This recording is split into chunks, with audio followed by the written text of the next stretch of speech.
Φίλοι μου Χρυσοδύρες, γεια σας. Σήμερα κάνουμε ένα εκπαιδευτικό βίντεο.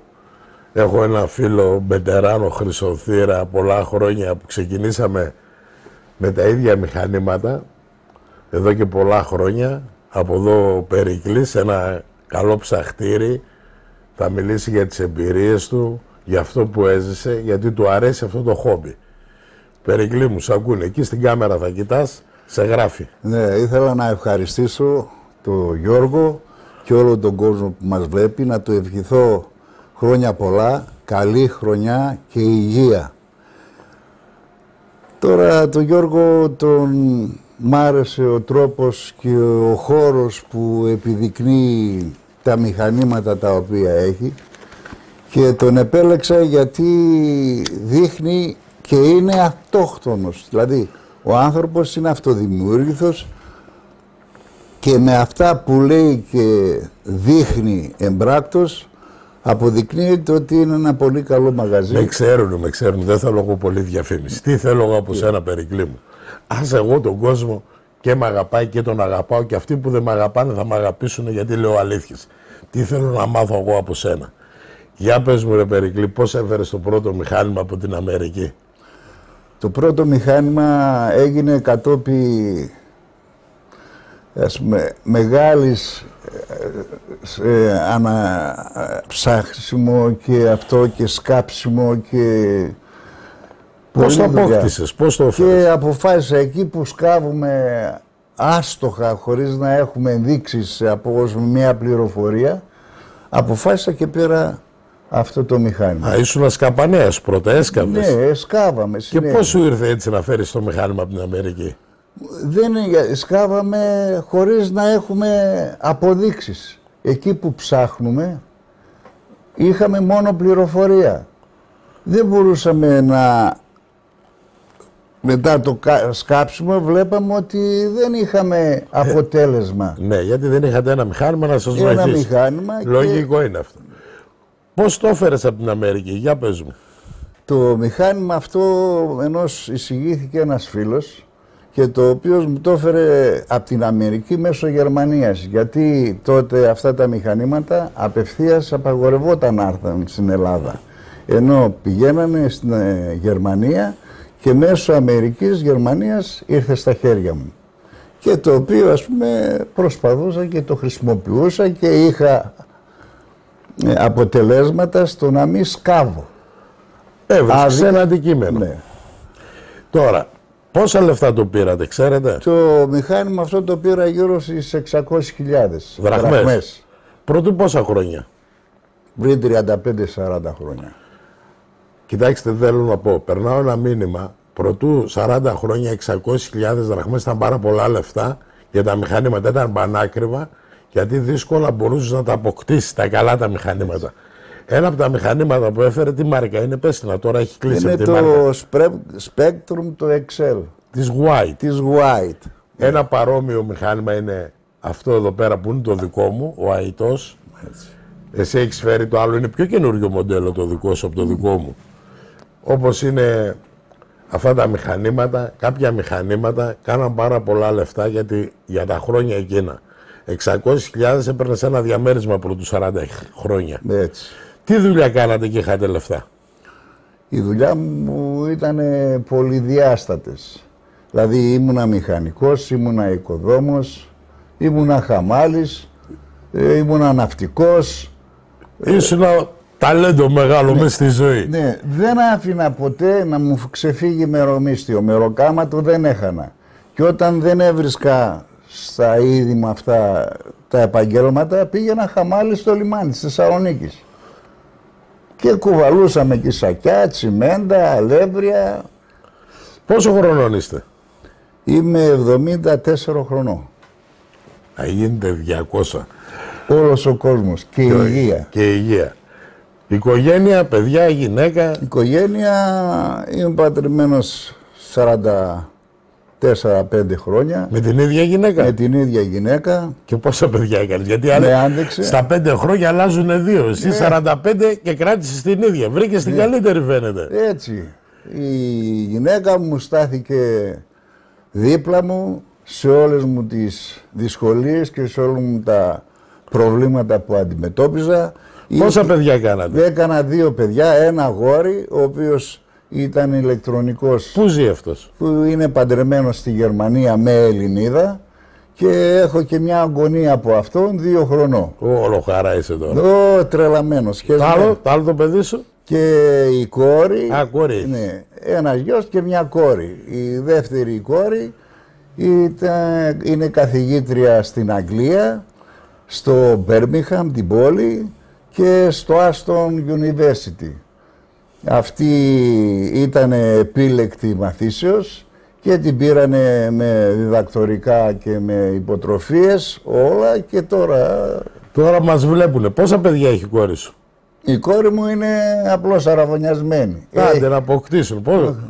Έχει ένα σύντροφο εκεί 12 χρόνια και αυτός καθηγητής εκεί στο πανεπιστήμιο. Να τους στείλουμε και τις ευχές μας μέσα από αυτό καλύτερες ευχές. Να έχουν υγεία πάνω απ' όλα. Έτσι. Και στην Αγγλία και στη Γερμανία, γιατί οι φίλοι μας στο εξωτερικό μας βλέπουν πάρα πολύ εμένα. Τώρα θα δούνε και εσένα. Ναι. Και όλο τον κόσμο. Πάμε να μιλήσουμε λίγο για τα μηχανήματα. Έκανες μια εισαγωγή. Η γυναίκα σου φώναζε όταν πήγαινες για χρυσό? Η γυναίκα μου το μόνο που μου έλεγε να έρθεις όπως φεύγεις, γερός, με τα χέρια σου, με τα πόδια σου, και να προσέχεις να μην πίνεις εκεί που πας. Και ποτέ δεν το έπινα και το εφάρμοζα και ήμουνα ευδιάκριτος. Σ' άρεσε αυτό που έκανες? Πάρα πολύ μ' άρεσε. Γιατί η αξία τώρα δεν να βρεις εκατομμύρια, είναι θέμα τύχης. Αλλά και μόνο που ψάχνεις και ακούς, ας πούμε, ένα μπιπ στο μηχάνημα κάπου και βγάζεις ένα γκάλικα, βγάζεις, ας πούμε, ξέρω εγώ, μία σφαίρα, βγάζεις ένα πέταλο. Αυτό είναι ενθουσιασμός, ότι κάτι έχεις ανακαλύψει. Κάτι που δεν το μπορούσες απλώς να το βρεις. Εγώ θέλω να αφήσω πολύ να μιλάς εσύ, γιατί συνήθως μιλάω εγώ, εμένα με ξέρει ο κόσμος. Σήμερα θέλω να μάθουν ένα βετεράνο ψαχτήρι, να μου πεις με τις παρέες που πας, πες μια ιστορία. Εγώ ξεκίνησα με ένα φίλο μου, τον Γιώργο, ο οποίος ήταν από την Έδεσα. Μου είπε, έλα, λέει, θα πάμε, λέει, στις... Εσύ που μένεις? Εγώ είμαι του Πιώτης, γέννημα θρέμα, μένω στην Τούμπα. Εκεί. Για πες μου για αυτό.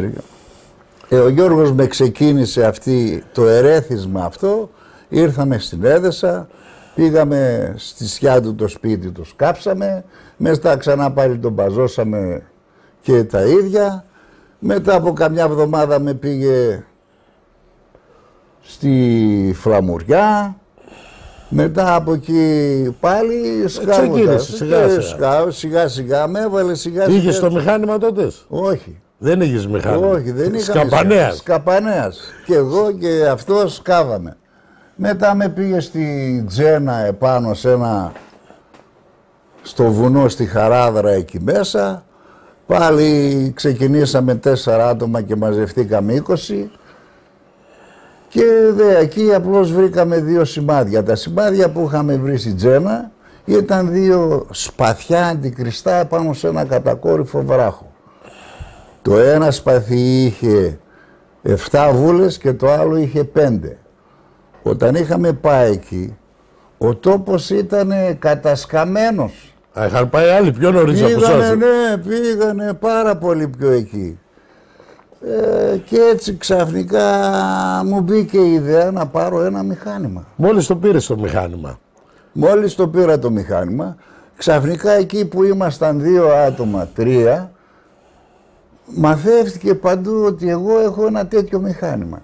Και άρχισαν να με παίρνουν τηλέφωνο και να ψάχνουμε εδώ, εκεί, παντού. Δηλαδή έχω γυρίσει όλα τα βουνά και όλους τους κάμπους ψάχνοντας να βρω τον ποθητό θησαυρό. Την ιστορία. Ναι. Η ιστορία μας αρέσει εμάς. Ναι. Εμάς, άκου να δεις τώρα. Τι θα σου πω εγώ ένα. Για πες μου εκείνο που μου είπες, που πήγες πάνω σε ένα βουνό και ήθελες να φύγεις με το λεωφορείο και σε πήγανε, που τους έβαλες να σκάψουν. Πες το αυτό λίγο. Λοιπόν. Γιατί πρέπει να στέλνουμε μηνύματα, γιατί είναι εκπαιδευτικά τα βίντεο, να μαθαίνουν αυτοί όλοι που έχουν μηχανήματα.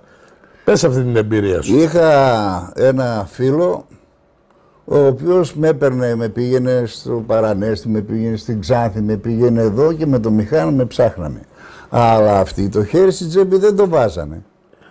Και άρχισα εγώ να πονηρεύομαι, δηλαδή πώς γίνεται, μόνο οι μπαταρίες εμένα με κοστίζανε, έπαιρνε 14 μπαταρίες. Με κοστίζανε, τα ανάβλα, έπαιρνα το δικό μου τα μάξι και γύριζα με το δικό μου τα μάξι στα βουνά και τα λαγκάδια. Και μετά από 3 χρόνια, 4, αυτός περίμενε πότε θα έρθει ο γιος του να πάρει το μηχάνημα για να το δουλέψουμε μαζί. Είχε μπλοκάρει το μηχάνημα όταν το χειρίστηκε την πρώτη φορά. Για να μην μπορείς να το δουλέψεις εσύ. Για να μην μπορώ να το δουλέψω. Και έτσι ήμουν αναγκασμένος να περιμένω πότε θα έρθει. Μια φορά που πήγα εκεί να κάτσω 2 μέρες, στο Παρανέστη προς τα εκεί, βλέπω πριν πάω ότι είχε βγάλει τη ρόδα από το αμάξι του και με φάνηκε περίεργο. Γιατί έχει βγάλει αυτός από τα αμάξι του τη ρόδα, ας πούμε, ξέρω εγώ. Και με το που το συναντήσαμε λέει, άσε, λέει, πάλι με το δικό σου θα πάμε. Λέω, εντάξει, το δικό μου το δικό σου. Να το έκανε σαμποτάρ για να μην πάρει, για να μην κάψει βενζίνα. Ναι, για να μην ξοδευτούνε. Και άρχισα εγώ να εσωτερικά, ενώ είχα όλη τη διάθεση να φάμε, να πιούμε. Όλη η παρέα να... Σ' άρεσε αυτό εδώ που γινόταν, όλη η παρέα να φάτε, όλη η παρέα μαζεμένη εκεί πέρα. Πού τρώγατε, στο βουνό, σε ταβέρνες? Σε ταβέρνα, εγώ πάντα έψαχνα ταβερνάκια. Πηγαίναμε στο βουνό και ύστερα σημάδευα. Εκεί έχει ταβερνάκι, θα γυρίσουμε να φάμε. Πιο κάτω έχει, ας πούμε, στη Χωριστή, στο Παρανέστη, σε πολλά μέρη. Πάμε να μας πεις την ιστορία. Και πάμε αυτό, ναι. Αυτό όμως που κάνανε με το να βγάλουν τη ρόδα, με έβαλε σε πονηριά. Λέω, στάσου ρε παιδί μου, λέω τώρα, αφού ήξερα αυτός ότι θα... Γιατί να... Με λέει, κοίταξε να δεις, και ήταν οι μέρες του Πάσχα. Τώρα όταν θα έρθει το καλοκαιράκι ο γιος μου, θα πάμε μαζί. Λέω, πότε θα έρθει ο γιος σου? Λέει, τον Αύγουστο. Λέω, και εγώ έχω άδεια τον Αύγουστο. Λέω, 15 μέρες πρώτο 15ήμερο, λέω, έχω άδεια. Α, λέει, θα έρθει όλο τον Αύγουστο. Πες του, λέω, όταν θα έρθει και θέλει να πάμε, λέω, να ψάξουμε. Εδώ. Αλάβει αυτό. Δεν πειράζει. Λοιπόν, πάμε να ψάξουμε, καθόμαστε μια μέρα, τους έλεγα, ρε παιδιά, εν τω μεταξύ, τι γίνεται? Αυτοί με παίρνουν τηλέφωνο την Παρασκευή το βράδυ, ότι Σαββατοκύριακο θα πάμε να ψάξουμε. Παίρνω και εγώ το μηχάνημα. Αυτοί καθότανε στην Πότσαρη και εγώ κάθομαι στην Τούμπα. Τους λέω, ελάτε περνώντας από εδώ να με πάρετε. Λέει, πάρε ταξί και έλα, εμείς δεν περνάμε. Αφού λέω, είναι ο δρόμος σας, πάρε ταξί και έλα. Πήρα κι εγώ ταξί. Και πήγες? Και πήγα. Τους βρήκα εκεί, έτοιμοι αυτοί. Μπαίνουμε στα μάξι τους και πάμε στη Δράμα. Λέω, άντε, φτάσαμε πρωί, μεσημεράκι, έτσι. Λέω, να φάμε τίποτα, ξέρω εγώ, τον Ατάλο και να ψάξουμε. Λέω, εκεί που είμαστε? Λέει, όχι, θα πάμε αύριο. Θα πάμε, λέει, σε ένα μέρος που ήταν μια γαλλική στρατιά εκεί και ψάχνουμε να βρούμε τη Χήτρα, λέει. Η Χήτρα αυτή ήταν γεμάτη, λέει, με πεντόλιρα και με λίρες. Να πάμε. Καθόμαστε εκεί. Αυτοί δεν πήγαμε να φάμε. Μείναμε, ευτυχώς η κυρία Γιαννούλα, η γυναίκα μου, με έβαλε εκεί 5-6 σαντουιτσάκια και έκατσα εγώ και κοιμήθηκα μια χαρά. Την άλλη μέρα το πρωί θα πιούμε κανέναν καφέ. Πάμε, πίνουμε καφέ, πάλι πληρώνω εγώ. Λέω, ρε παιδιά, λέω, σαν πολύ κορόιδο δεν με πιάσαν αυτοί. Λέω, εντωμεταξύ τους καφέδες εγώ, τις βενζίνες εγώ, τα έξοδα όλα εγώ. Λέω, και αυτός ο ένας που δούλευε στη Γερμανία, ο γιος του, και αυτός που δούλευε εδώ και αυτά, θα μπορούσε να πει, ρε παιδιά, έλα εδώ. Καθόμαστε εκεί στα όρθια σουβλατζίδικο, καθόμαστε και τρώμε. Ήτανε 58 δραχμές. Δραχμές ήταν τότε? Δραχμές. δίνω εγώ ένα 50 στο ένα κολοκοτρώνι. Κολοκοτρώνι το λέγατε. Ναι. Και πλήρωσα εγώ τους ανθρώπους εκεί και περιμένω να μου δώσουν το ρεφενέ. Αλλά αυτή κανένας δεν συζητάει για ρεφενέ. Την επομένη μέρα όταν πήγαμε να ψάξουμε το μέρος εκεί, η γαλλική στρατιά, λέω ρε παιδιά τι έγινε λέω με το ρεφενέ, λέω, δεν θα με πληρώσετε. Καλά μου λέει θα τα βρούμε στο τέλος. Εγώ λέω είναι Κυριακή σήμερα, λέω πρέπει να φύγω. Έχω υπηρεσία νύχτα, σας είπα ότι δεν μπορώ να κάτσω περισσότερο γιατί θα εκθεθώ στην υπηρεσία μου και για μένα πρώτα απ' όλα είναι η υπηρεσία μου, η εργασία μου, η δουλειά μου. Αυτό μου ταΐζει τα παιδιά, αυτό με συντηρεί και με κρατάει. Δεν μπορώ εγώ λέω να... Αύριο λέω, το μεσημέρι λέω πάμε στο σημείο, τους ξαναρωτάω ρε παιδιά λέω το ρεφενέ, κανένας δεν λέει τίποτα. Και αναγκάζομαι τότε εγώ, αφού ψάχναμε, λέω κάποιος πρέπει να με πάει λέω, στο πρακτορείο. Ήμασταν μουσκεμα, βρώμικοι, αυτά, τις αλλαξές τα ρούχα μου τα είχα στο σακίδιο. Και λέει, άντε, πριν αυτό ξέρω εγώ, λέω τώρα κάτι πρέπει να τους κάνω αυτός, λέω, για να μην με ξανά ενοχλήσουνε. Βρίσκω ένα ξέφατο, σαν δυο ταψιά μακρόστενο έτσι, σαν αυγό, το οποίο δεν είχε χόρτα. Πάμε το μηχάνημα, βάζω μπροστά το πόδι που είχε την πότα που είχε το σίδερο. Α, είχε σάρβιλα με σιδεράκια. Ναι, με σιδεράκια. Ήξερα εγώ, πάω εκεί κοντά, ντινγκ. Φωνάζω αυτούς τους 4, τους έξυπνους, τους φίλους μου. Λέω, παιδιά, κοιτάξτε, εγώ θα φύγω, αλλά εδώ, βλέπετε, αυτοί δεν μπορεί να είναι αυτό το μηχάνημα έχει ακτίνα και πιάνει από τα πλάγια. Και το πήγαινα εγώ σύριζα εκεί πέρα και χτυπούσα. Γουκ. Τρελαθήκανε. Άντε λέει να σε πάμε, λέω, κοιτάξτε παιδιά, λέω, σκάψτε και εδώ είναι η χύτρα που λέγατε, λέω, έτσι με τα σημάδια, με τα σημεία, σκάψτε, λέω, και φέρτε και εμένα. Αλλά δώστε μου και εμένα, λέω, το ρεφενέ. Καλά, λέει, θα σε πάμε, λέει, στο πρακτορείο. Λέω να πληθώ. Ο δρόμος ήταν δίπλα από το χωριό που μέναν αυτοί από το σπίτι τους. Και με πήγανε τριγύρω για να μην πάω στο σπίτι τους. Τα πήρα και εγώ στο κρανίο, πάμε στο πρακτορείο της Δράμας, δίνω εκεί 10 δραχμές το μπάνιο εκεί, κάνω το μπάνιο μου, λύζουμε, πλύνουμε, αλλάζω. Αυτοί με λένε ας το μηχάνημα εδώ. Όχι, το μηχάνημα λέω θα μου δώσετε 600.000 η επιταγή και θα το πάρετε. Αλλιώς λέω σας έδειξα που είναι, αλλά πολύ σας παρακαλώ λέω φέρτε και εμένα μία χούφτα λέω λίρες λέω από αυτές που θα βρούμε.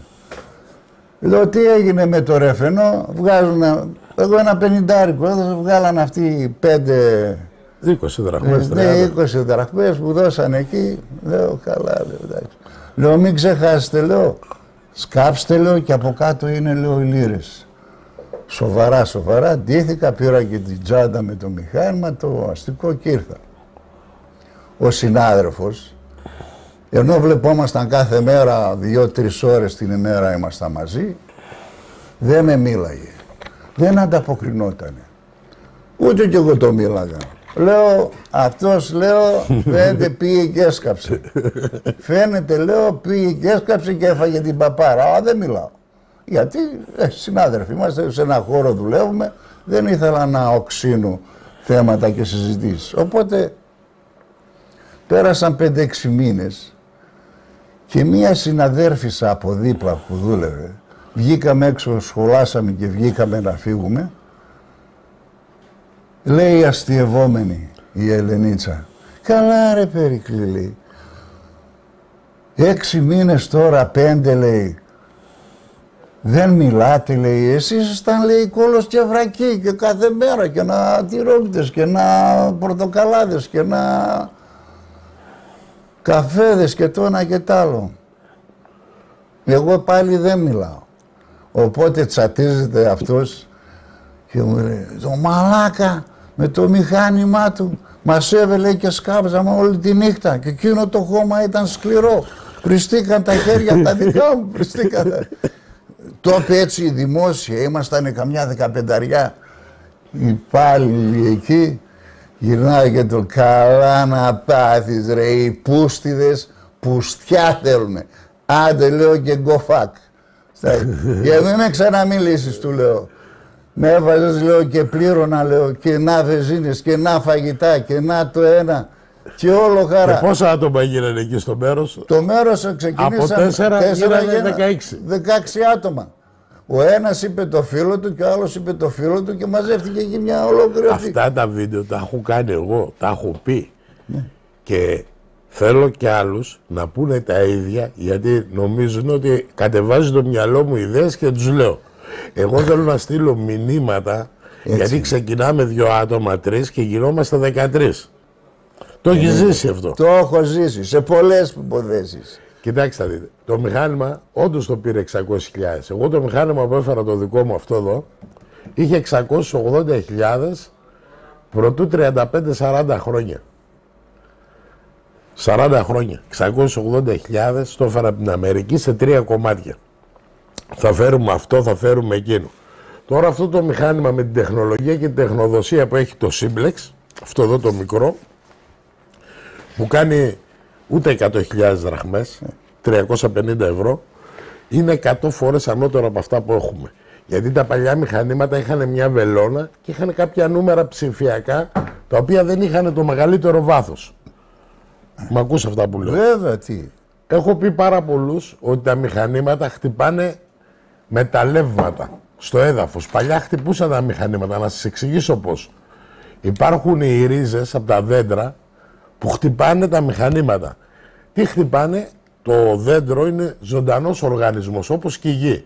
Έτσι. Παίρνει το σίδερο και το ανεβάζει και το φέρνει στις ρίζες. Και αυτά τα δέντρα κάνουν ανακύκλωση. Οι χυμοί γυρνάνε από τις ρίζες και ανεβαίνουν πάνω. Έτσι. Και μπορεί να μαζέψει εκεί μια πυκνότητα και το μηχάνημα να βαρέσει. Όταν θα το ανοίξει θα φύγει. Έτσι. Και κάνει... Και την άνοιξη και το φθινόπωρο. Ναι, ανάλογα. Εκεί τα μηχανήματα. Τώρα τα μηχανήματα, τώρα αυτά τα μηχανήματα της νέας εποχής έχουν καλύτερους επεξεργαστές, καλύτερους μπομπούς, καλύτερους δέχτες. Και τα λεφτά είναι πολύ λίγα για να ξεκινήσουμε το χόμπι μας. Πάντα όμως σαν χόμπι. Βλέπετε τι είπε. Πήγαινα στη δουλειά μου και τον ελεύθερο χρόνο ασχολιόμουν. Ελεύθερο χρόνο. Και έκανα και δεύτερη δουλειά. Παρόλο που έκανα, παράλληλα έκανα και άλλη δουλειά. Τώρα γιατί ήρθατε να αγοράσετε το eBat, το μηχάνημα αυτό το μεγάλο του Πολατίδη? Το eBat το έχω συγκρίνει με πολλά άλλα διάφορα μηχανήματα που κυκλοφορούν στην αγορά. Και επειδή σας είδα μια φορά πριν 2-3 χρόνια και κάνατε ένα σχετικό αυτό, και έχω αποφασίσει να το πάρω γιατί μπορείς να ελέγξεις την ευαισθησία του μηχανήματος και να το κεντράρεις σε αυτά που θες. Επειδή γνωρίζω εγώ περίπου τις λειτουργίες των μηχανημάτων αυτών, επέλεξα να έρθω να το πάρω. Κοίταξε, και άλλα μηχανήματα είναι καλά στο εμπόριο. Προχθές είδα κάποιους... Κάτσε, θέλω να περάσω εγώ ένα μήνυμα άλλο. Αυτό είναι πολύ θετικό. Θα το ακούσεις και εσύ για πρώτη φορά. Υπάρχουν κάποιοι που κάνουν σύγκριση μηχανήματα, είδα στο YouTube, δεν ασχολούμαι εγώ. Λέει του Πολατίδη το μηχάνημα δεν μπορεί να βρει μια λίρα στο 1 μέτρο. Έχει δίκιο αυτός. Δεν μπορεί να βρει μια λίρα στο 1 μέτρο.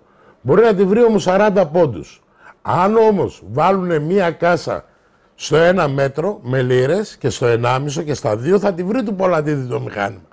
Σας είπα, μία λίρα το μηχάνημα του Πολατίδη θα φτάσει πιο βαθιά από όλα τα άλλα μηχανήματα που υπάρχουν στην αγορά, το eBat με μεγάλο ποινίο. Θα τη βρει και στους 50 πόντους. Αν όμως βάλω αυτή τη σταχτοθήκη θα τη βρω και στο 1 μέτρο. Αν βάλω ένα ταψί θα το βρω και στο 1,5 και στα 2 μέτρα. Αυτό σας είπα. Δεν υπάρχει μηχάνημα, όχι μόνο του Πολατίδη, κανενός του κόσμου και από άλλους συναδέλφους να μπορεί να βρει μια λίρα στο 1 μέτρο. Το πολύ θα τη βρουν από 30 πόντους ως 60 πόντους. Αν είναι πολλές λίρες θα φτάσουν τα άλλα μηχανήματα ως το 1 μέτρο. Του Πολατίδη θα πάει περισσότερο το eBat, γιατί έχω βγάλει εγώ μία κάσα σφαίρες στο 1,70. Μπαζωμένο το μέρος, συνήθ, και πήγα και το έβγαλα εκεί πέρα. Και αρχίσανε μερικοί, γιατί για να σκάψει 1,70 είναι ένα μπόι ανθρώπου. Οι μισοί απογοητευτήκανε. Ρε τους λέω, γιατί σκάβοντας το έδαφος, οι ενδείξεις έρχονται καλύτερες από το έδαφος. Γιατί αλλιώς έρχεται μια έδειξη που είναι στους 80 πόντους και αλλιώς έρχεται μια έδειξη στο 1,60. Πρέπει να είναι καλός ο χειριστής. Το μηχάνημα, ο χειριστής και το αντικείμενο. Αυτά υπήρχαν εκεί. Ναι, είχα καλό μηχάνημα, ήμουνα καλός χειριστής και το αντικείμενο ήταν εκεί. Έτσι. Αν όμως δεν υπάρχει ένα αντικείμενο, μόλις κάψεις λίγο, μπορεί να ήταν ένα σκουριασμένο κουτί. Και το έχεις βγάλει, το βάζεις στο μηχάνημα δίπλα στο χώμα, αν δεν βαράει, ή να είναι ένα κέρμα και να μην φαίνεται, ή ένα βλήμα, ή ένα φράσμα. Πρέπει να ξαναβάλεις το μηχάνημα, άμα σταματήσει να βαράει δεν έχει τίποτα. Τελείωσε. Αν βαράει, και όσο πηγαίνεις πιο βαθιά, συνεχίζεις γιατί καταλαβαίνεις θα βρεις κάτι. Έτσι. Όταν σκάψεις 10-20 πόντους, εκεί είναι το άχρηστο του αντικείμενο. Εσύ θα παραγκαλάς να βρεις ένα αντικείμενο στους 60, 70, 80 πόντους. Έτσι. Σου έχει τύχει ποτέ? Με έτυχε πολλές φορές. Για πες μια τέτοια ιστορία. Λοιπόν, όταν είχα πάρει το μηχάνημα, καινούριο ξέρω εγώ, με αυτό το φίλο μου τον Γιώργο εδώ από την Έδεσα, λοιπόν, με πήγε στη Φλαμουριά, έχει ένα μοναστήρι. Δεν χρειάζεται να λες ακριβώς που πήγες. Λοιπόν, και με λέει έχει ένα αντάρτικο αμπρί, το οποίο πρέπει να έχει λίρες εκεί, να έχει αφήσει, ξέρω, στην είσοδο στο αμπρί. Σηκωνόμαστε εμείς και πάμε εκεί πέρα μαζί με το μηχάνημα. Εκείνο το μέρος που έλεγε, πήγε ο ιδιοκτήτης του χωραφιού και έσπηρε ροδακινιές και το είχε καταβρεγμένο το χώρο. Μαζί με το μηχάνημα αυτό ψάχναμε περίπου, ας πούμε, αρχίσαμε, ψάχναμε 2 ώρες, 3, οπότε φτάνουν σε ένα σημείο πίσω από το αμπρί και χτυπάει. Και χτυπάει και γύρω στους 70 πόντους αφού σκάψαμε, βρήκαμε μια γαλλική κονσέρβα, σαρδελομάνα. Τη θυμάσαι και εσύ? Δεν τη θυμάμαι. Ναι, κάτι τέτοιους κονσέρβες. Ναι, τέτοιους κονσέρβες γαλλικές ήταν, σαρδελομάνες. Αλλά ήταν ανοιχτή και ψιλοσκουριασμένη από τη μια μεριά. Και δεν θα το ξεφάσω. Λέω, ρε, κοίταξε, το μηχάνημα, λέω, μας κατέβασε, λέω, 70 πόντους, 60, αλλά ήτανε... Ήτανε καλό μηχάνημα της White. Εγώ όταν έφερα το μηχάνημα, τότε είχαν τα Garrett. Εγώ έφερα το White γιατί ήταν ψηφιακό με ένα γιατρό. Είχα ένα φίλο γιατρό, ο οποίος εγώ με εκείνον ξεκίνησα να ψάχνω. Ήθελα 680.000, είχε βάλει αυτό στα λεφτά. Μαζί με έναν άλλον έβαλα και εγώ και πηγαίναμε και το δούλευα εγώ. Αυτοί πηγαίναν στις δουλειές τους, είχαν δουλειές. Με είχαν εμπιστοσύνη γιατί ήμουν πάρα πολύ καλός. Εγώ είχα χρόνο, μ' άρεσε αυτό που έκανα και είχα και νιάτα που θέριζα εγώ πάνω στο βουνό. 10 στρέμματα την ημέρα έψαχνα, 15. Όχι τώρα που πάνε αυτά τα ψοφίνια, 2 στρέμματα δεν μπορούν να ψάξουν, που θέλουν να πάρουν μηχανήματα από μακριά. Τι να βρεις από μακριά? Εμείς από πάνω είμαστε και δεν μπορούμε να τα βρούμε. Έχεις ψάξει ποτέ με βέργες με τέτοια? Εσύ? Special. Βρήκες ποτέ? Αυτά. Παλιά νομίζαμε. Δεν χρειάζεται αυτά να τα λέμε. Τέλος πάντων, αφίλη μου, Χρυσοδέλη. Αλλά έχω βρει σπηλιές με τη ραβδοσκοπία. Κάνεις ραβδοσκοπία? Κάνω όποτε θέλω. Όποτε σ' αρέσει. Όποτε μ' αρέσει. Κοίταξε, είναι ο άνθρωπος. Δεν έχει σημασία τι βέργες θα έχεις. Αυτό είναι κάποιοι άνθρωποι που έχουν ενέργεια. Γιώργο, δεν ξέρω όμως, κάνω ραβδοσκοπία, να το πούμε στα ίσια. Αλλά δεν ξέρω τι είναι αυτό από κάτω. Αν δεν σκάψεις, δεν ξέρεις. Ναι. Θα μάθουμε τι είναι και ραβδοσκοπία, πώς είναι και το ένα, πώς είναι και το άλλο. Εγώ πιστεύω μόνο στα μηχανήματα. Έτσι, και εγώ τα ίδια. Τα έχω πει 100 φορές ο Πολατίδης. Με αυτά έχει βρει πολλά αντικείμενα. Έχω βρει και καλά αντικείμενα και άχρηστα αντικείμενα και αντικείμενα που δεν μπόρεσα να τα βρω, που τα ψάξα με μηχανήματα. Τώρα πηγαίνω με τα σύγχρονα μηχανήματα στα ίδια μέρη. Γιατί αυτά τα μηχανήματα που είχαμε εμείς πηγαίνανε το πολύ ως 1 μέτρο. Τώρα με τα μηχανήματα που υπάρχουν στην αγορά μπορούμε να πάμε και 2 και 2,5 μέτρα ανάλογα άμα είναι μεγάλο το αντικείμενο. Και όσο για εσάς όλους τους φίλους μου, ποτέ δεν είπε ο Πολατίδης μία λίρα μπορείτε να τη βρείτε στο 1 μέτρο. Μπορείτε να βρείτε ένα κουτί τέτοιο γεμάτο λίρες και στο 1 και στο 1,5 και ανάλογα άμα είναι μια κάσα και στα 2 μέτρα. Αυτά λέει ο Πολατίδης. Παρακολουθάτε τα βίντεο του Πολατίδη να μαθαίνετε. Και να διαβάζουν, παρένθεση, να διαβάζουν τις οδηγίες, να ξέρουν τα μηχανήματα, να τα δουλεύουν. Όσο και να διαβάσουν τις οδηγίες, όσο και είναι η εμπειρία μετά. Το κάθε θόρυβο που έρχεται και το κάθε μπίπ από το έδαφος και να φοράνε ακουστικά. Με τα ακουστικά μπορούν να καταλάβουν και από ποιο βάθος έρχεται. Να μετράνε την επιφάνεια. Άμα πηγαίνει ο δίσκος τόσο πολύ, τι είναι από κάτω, ένα μεγάλο αντικείμενο. Έτσι. Άμα κάνει ένα μικρό μπιπ, είναι ένα μικρό νόμισμα. Έτσι. Ή μια μικρή σφαίρα. Γιατί και τα νούμερα που βγάζουν τα μηχανήματα, φίλοι μου χρυσοδύρες, αυτό σημαίνει στα ευγενή και μη ευγενή μέταλλα. Σιδηρούχα, μη σιδηρούχα. Δεν μπορούν να βρουν τα μηχανήματα να σε πούνε εδώ είναι 1 λίρα ή 10 λίρες, 20 λίρες. Αν έχει 100 λίρες θα έχουμε άλλο νούμερο. Αν έχει 1 λίρα τότε ναι. Ή ένα σημαίνιο νόμισμα. Τότε μπορούμε να τα διαχωρίσουμε. Όταν η μάζα μεγαλώσει είναι 1 κάσα μέσα. Έτσι. Αν έχει λίρες ή έχει σφαίρες ή έχει καρφιά. Δεν μπορεί να καταλάβει το μηχάνημα. Πρέπει να το σκάψουμε, να το βγάλουμε αυτό το αντικείμενο και να δούμε ποια ήταν η τύχη μας. Έτσι. Αν είναι όμως κάτι που είναι χαμένο, θα είναι στους 10-20 πόντους. 1 σφαίρα, ένα καπάκι, το βγάζεις, το κάνεις 1 έτσι, το πετάς. Εσύ να παρακαλάς να συνεχίσει να βαράει το μηχάνημα. Όταν πηγαίνουμε σε ένα μέρος, δεν ψάχνουμε ένα βουνό ολόκληρο, πηγαίνουμε εκεί που είναι μια περίπτωση. Πού είναι μια περίπτωση? Δίπλα σε μια πηγή, δίπλα σε ένα μεγάλο δέντρο, δίπλα σε ένα ντουβάρι στη γωνία, δίπλα σε ένα πολυβολείο, σε κάτι που να υπάρχει... Σε ένα μήλο. Σε ένα μήλο, ναι, εντάξει. Ο μήλος και όλα αυτά εδώ πέρα είναι στοιχεία που μπορούσαν να κρύψουν, να ξανάρθουν να τα βρούνε. Και θα σκέφτεστε εσείς, γιατί εγώ αυτό το βίντεο που κάνω το δίνω μήνυμα σε όλο τον κόσμο.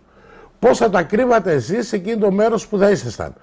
Τυχαίνει να βρίσκεσαι σε αυτή την παράσταση, γιατί είναι μια παράσταση. Σε ένα μέρος έχει ένα ντουβάρι και ένα μεγάλο δέντρο. Θα βάλεις και τα δύο ένα σημάδι, θα μετρήσεις με τα πόδια σου 5 μέτρα, 10 μέτρα και απάνω τα βάλεις. Αν έχει ρίζες στο δέντρο, δεν μπορείς να θάψεις δίπλα στο δέντρο, γιατί θα βρεις κάτι κορμούς από κάτω, οι ρίζες είναι τόσες. Έτσι. Θα πας στα 10 μέτρα, στα 8 μέτρα, θα τα βάλεις δίπλα στο ντουβάρι, από την πάνω μεριά, για να μην τα πάρει και το νερό, ή από την κάτω. Ή θα δεις ένα βράχο και να κάνει ένα σχέδιο που να είναι παράξενο, που θα το θυμάσαι. Δεν χρειάζεται να σκαλίσεις κάτι. Συνεχίζουμε με τα εκπαιδευτικά βίντεο, θα μιλάμε συνέχεια. Τι θέλεις να πεις στον κόσμο που μας βλέπει τώρα? Θέλω να τους ευχηθώ να έχουν υπομονή και επιμονή. Να γνωρίζουν αυτό το αντικείμενο που ψάχνουν και πώς θα το βρούνε. Και να έχουν και καλή παρέα. Άμα δεν έχεις καλή παρέα... Φίλοι μου, όλα είναι η παρέα. Αυτό που βγαίνουμε εκεί έξω να ζήσουμε είναι η εμπειρία μας. Θα πάμε να φάμε τα καλά σουβλάκια που είπες. Θα πάρουμε μαζί μας κονσέρβες, τέτοια. Δεν πειράζει που θα φάμε κονσέρβες. Φωτιές δεν ανεβάζουμε στο βουνό γιατί φαινόμαστε από παντού. Και θα έχετε τροφή έτοιμη. Δεν θα πάρετε τροφές που χαλνάνε, είναι καλοκαίρι, γάλατα, τυριά, τέτοια. Πάρτε μια κονσέρβα, πάρτε λίγο ψωμί, 2 ντομάτες, πάρτε και 2 λουκάνικα εκεί. Και ας είναι και ψημένα από το σπίτι, τρώγονται εκεί, σαν ανοίγει όρεξη. Πάρε και κάνα τσιπουράκι, κάνα κρεμμύδι. Είχα ένα φίλο, πάμε πάνω στο βουνό, είχαμε πλησιάξει της πείνας. Και βγάζει 2 κεφάλια κρεμμύδια, τα κόβει, είχε μαζί του κρεμμύδι, είχε ατζούγες, όμως εκείνες μας γαμίσαν οι ατζούγες. Μας έφερε δίψα. Αστέρισε, αυτός πήρε το τσίπουρό του και είχε πάρει και εκεί το φάγαμε όλο και μας κοιτούσε. Αυτός νοικοκύρισε, εμείς πήγαμε, τίποτα δεν είχαμε. Ένα φραπέ είχαμε με εκείνο όμως. Στο βουνό καθίσαμε 5-6 ώρες, πεινάσαμε, λυσιάξαμε, φάγαμε και εκείνες τις ατζούγες. Τέλος πάντων, έτσι είναι. Περιπέτεια, η ζωή εκεί πάνω. Αυτό είναι. Αυτό έχει αξία. Δεν πάει να πει ότι θα βρεις λίρες. Εγώ από τις 100 φορές που θα βγάλετε αντικείμενα, όχι που θα πάτε στο βουνό, ένα τυχερό θέλετε από κάτω. Γιατί θέλει και τύχη κάποιος να τα βάλει. Φίλοι μου χρυσοδύρες, από την όμορφη Έδεσα και από τον Πεντεράνο Χρυσοδύρα, να έχουμε Υγεία πάνω απ' όλα, καλή χρονιά, καλές έρευνες και καλές επιτυχίες. Από μένα, γεια σας. Και από μένα, γεια σας. Τα λέμε σε ένα άλλο